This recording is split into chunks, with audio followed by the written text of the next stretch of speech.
So, first things first, Friday the 13th. Let's demystify this false superstitious energy around this date and highlight how it is actually all about love, beauty, luck, and magic. Why do you think we use Fridays for date night or going out with our girls, for dressing up, doing our hair and makeup? That is the energy of a Friday night. And really, that is the energy that this holiday holds. Holiday meaning Friday the 13th. The energy around it is exciting, and Fridays are ruled by Venus. So it is really built around love and beauty. So let's talk about it. Let's talk about Friday the 13th, some common superstitions around it. But up top, what I really want to emphasize with Friday the 13th, like we're saying in this initial intro to this topic, it is actually a day built around beauty, love, admiring others, loving others. It has a lot of goddess or female energy, female goddess power, divine energy, Friday the 13th, because it does have a lot of feminine energy with that Venus and love and beauty. But overall, it is not an unlucky day. It is actually what we would consider an auspicious day. And an auspicious day does mean luck, good fortune, and the kind of day where there's just like magic in the air and we can kind of sense it. For many years, Friday the 13th has been painted as unlucky, but historically and spiritually, it's actually incredibly powerful. So here is some information about the magic of Friday the 13th. First off, like we said, it is Venus Day. It is ruled by the planet of love, beauty, pleasure, abundance, art, and attraction. So again, that's why we have Friday date night so commonly. That's why we go out on Fridays. Pleasure, abundance, attraction. It really is such a perfect Friday going into Valentine's Day with that love energy. Friday also comes from the word Freya, and Freya is the Norse goddess of love, fertility, magic, and feminine power. So again, energetically, lots of female power, lots of woman energy on Friday the 13th. So it is very charged with romance. Again, very perfect going into a Valentine's Day weekend, but it also has an emphasis on like magnetism, drawing people in. Again, that luck, that auspiciousness, that magic in the air. This is also a really good time for sensuality, creativity, connecting to that sacral chakra, which is where all of our creativity comes. Now, another element of Friday the 13th that really emphasizes its magic is that 13 is the number of the divine feminine. So, in numerology, 13 aligns with the lunar cycle. There are about 13 moon cycles or lunar cycles in a year. We talk about these a lot with the new moons and the full moons, but this number 13 is deeply connected to feminine energy, intuition, creation, death and rebirth cycles, and again, that goddess Freya energy archetype. So this is a very magical, really more powerful time. And before we got into patriarchal times, it was a superstition that it was unlucky because the patriarchy took it over. And before that, we really saw it as feminine energy, intuition, and power. So until the patriarchy came in and kind of labeled it with this unluckiness, Friday the 13th was very sacred.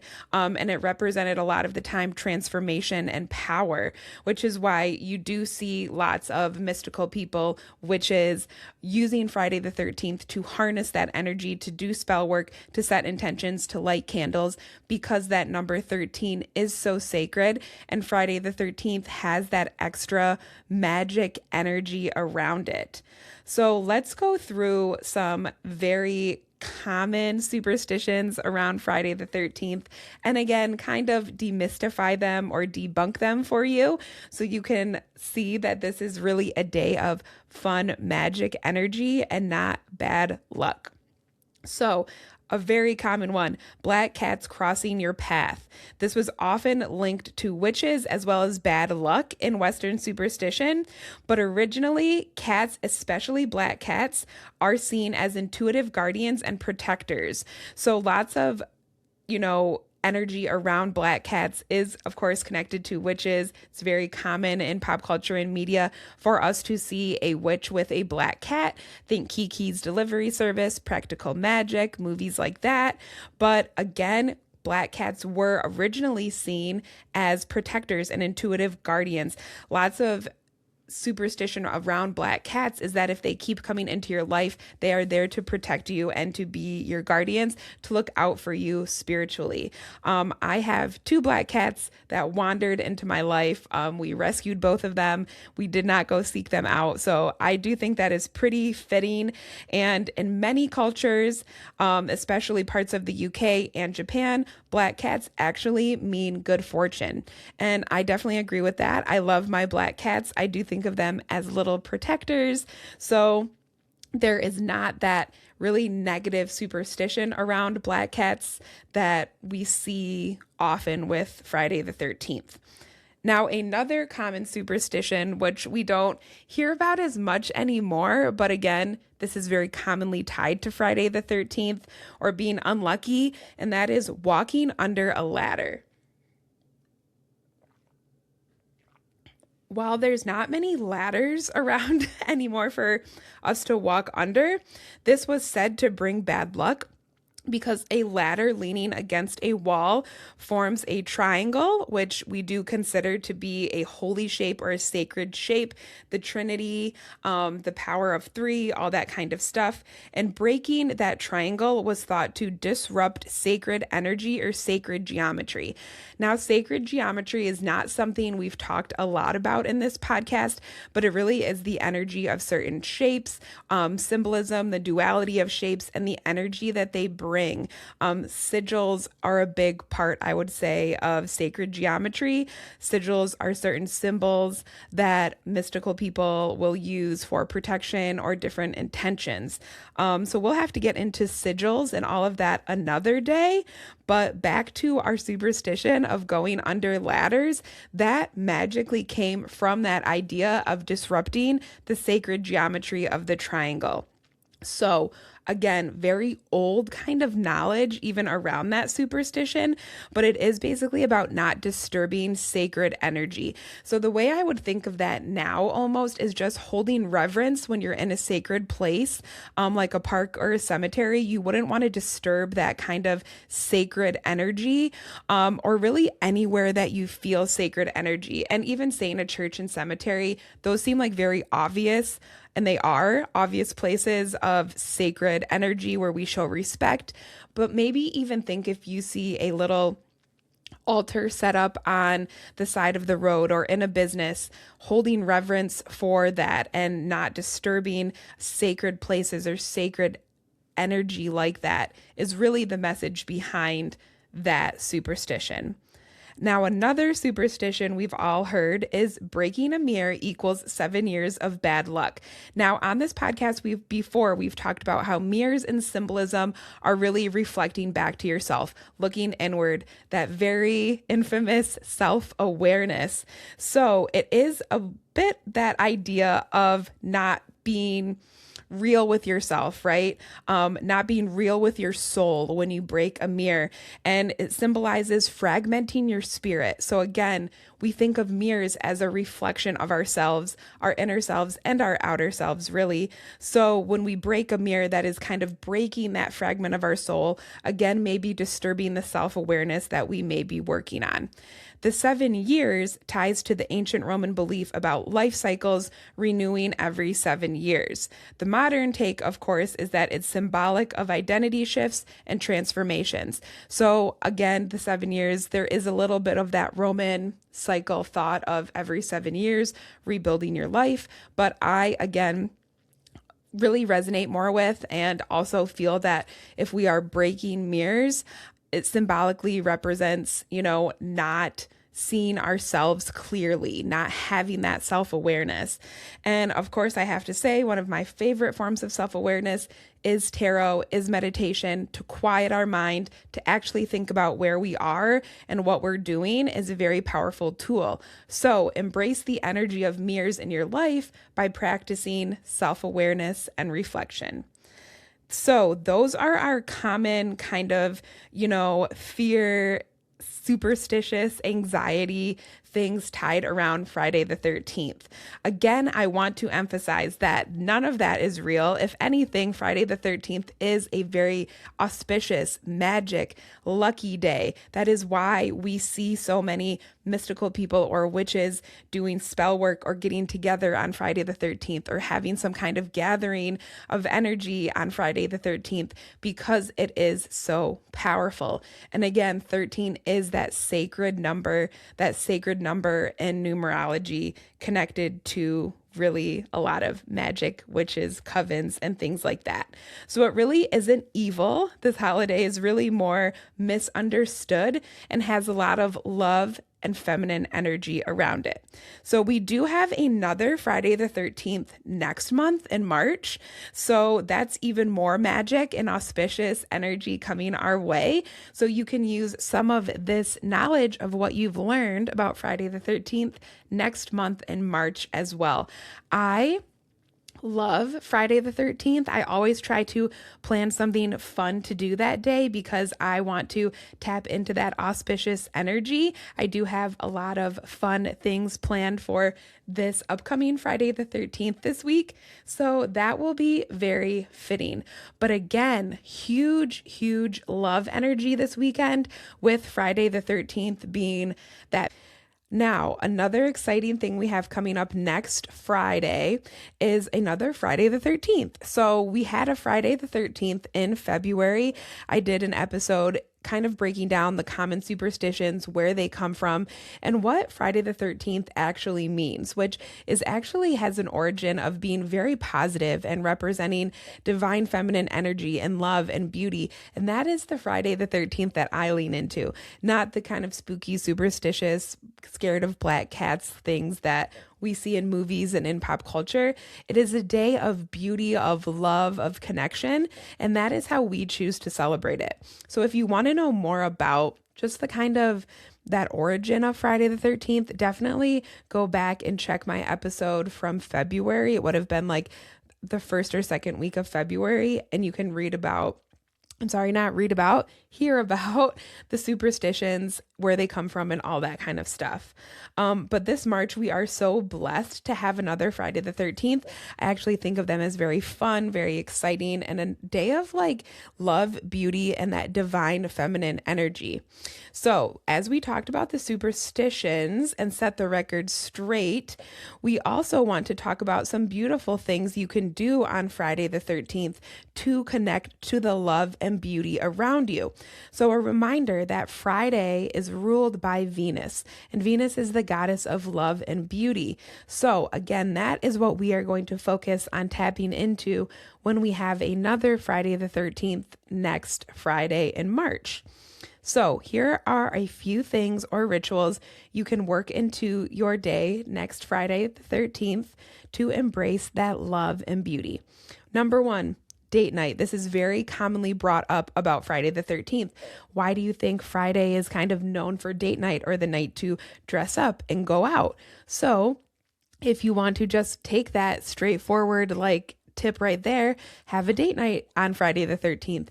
Get dressed up, do your hair, do your makeup, spray on some nice perfume, and go out with your love. Or maybe you're single, you want to take yourself out, you want to have a girls' night, connect to that divine feminine energy, very 3 of Cups in the tarot. But go out, dress up. And when I say like dress up, like put on a dress you really like. Maybe it might seem a little much for you sometimes, or it's not that casual, but really dress up and enjoy it so you can tap into that beauty aspect of it and do it for you. You know, put on an outfit or a dress that you really like, that makes you feel really beautiful. Another tip, indulge in a beauty treatment. Extra Venus energy if you include rose or rose quartz in it, fresh flowers or pink Himalayan salt for cleansing, but just indulge in the care of yourself. So if you want to be fancy, you could of course plan a spa day, maybe get your nails done or have a facial, but you can definitely treat yourself at home, right? Take a salt bath, or maybe just use some like rose soap, put some roses in a bath at home, just something to indulge in and really let that beauty treatment work on you physically and spiritually. And just reminding yourself that you are worthy of this time to slow down, take care of yourself, and show yourself love. Another ritual that you can incorporate into your Friday the 13th would be to stand in front of a mirror. And if you're feeling very witchy, maybe even light a candle while you do this, or hold a crystal or put a crystal near your candle and repeat affirmations in the mirror to yourself. So some affirmations that you could use for this, stand in front of a mirror and look at yourself and say these affirmations. One would be, I radiate beauty and confidence. A second affirmation would be, my energy attracts love and admiration. A third could be, my glow is magnetic. And really creating your own affirmation can be really fun too. Think about what you want to bring into your life or how you want to feel, and repeat that in the mirror to yourself. And just, again, showing yourself love, connecting with yourself, and making it a little extra special by maybe having that candle burning and let it continue to burn through the night, just to remind you of those affirmations, of those things that we want to work towards or be reminded of. You could also do this ritual, this mirror ritual, in your car mirror if you're on the go. Remember, magic and rituals don't always have to be clean and candles and a beautiful setup and music playing in the background. It can just be saying affirmations to yourself in the car. It doesn't have to be anything crazy. If you want it to be crazy, if you have the time to set up a beautiful altar and play music and burn incense and candles, that is amazing. And I'm like, totally go for it. Embrace that kind of ritual. But if you also are working that day or dropping your kids off at daycare and you're all over the place and you're like, there's no way I have time to light a candle and say stuff to myself in the mirror at home, maybe just take a moment, a literal 60-second minute to say those affirmations to yourself in the car mirror before you go to work or before you get out of the car, because these little things do add up when we are taking care of ourselves and tapping into that spirituality and that mindfulness. I often recommend meditating in the car too. It doesn't have to be in a meditation center or a yoga studio to meditate. You can meditate anywhere. That's kind of the point, right? All you need is your breath, and you always have your breath with you. So I definitely encourage people to take rituals and make them work for you. You do not always have to have clean, perfect situations to do rituals and to embrace magic. I love just working it into my everyday life with that intention, or connecting those things that matter, so I really feel them in my body and my spirit. And that's what I think these rituals for Friday the 13th really are about, is just taking that moment to, tap into yourself, connect with yourself. And it does all come from love, and all love starts with yourself. So that's why I think these rituals are more focused towards yourself and showing yourself love.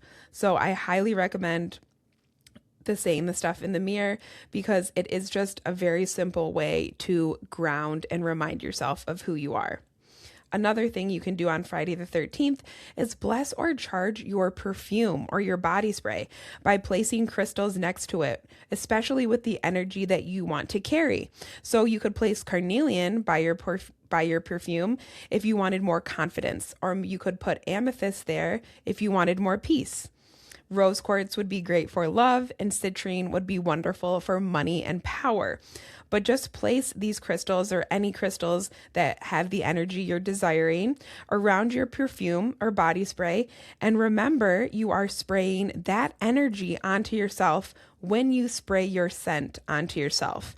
These are little things little reminders, because when you pick up that perfume, you will see that crystal, you see that citrine there, and be reminded of your power to create and shine.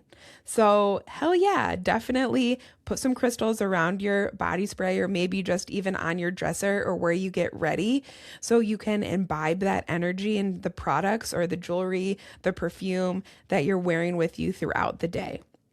Two more small rituals that you could work in, and these are the really easy ones, is do a hair mask or wash your hair with intention, because hair is the source of our beauty a lot of the time. It also carries lots of energy and has a strong connection to women and our power.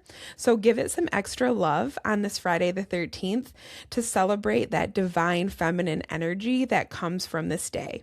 Another very simple thing you can do for Friday the 13th is wear pink, red, or gold to be reminded of your beauty and the love energy that you always carry. Tap into this Venus goddess energy by wearing these colors, or maybe even throwing in some heart-shaped jewelry or rose quartz jewelry with your outfit too. But that is wear pink, red, or gold. Just to know yourself, even when you're wearing it, that you're carrying this energy of love and divine feminine love with you through Friday the 13th. So, those are our very simple rituals that you can tap into and use this Friday the 13th that we have coming in March. I think that these are, again, simple and easy to work into your day. So let us know, again, in the comments if any of these speak to you, or of course, if you have your own Friday the 13th ritual or kind of thing that you like to do, let us know what it is. But I'm definitely going to be doing a few of these, if not all of them, on Friday the 13th. It is a very, like I said, I think like fun, beautiful day if you lean into that love and divine energy.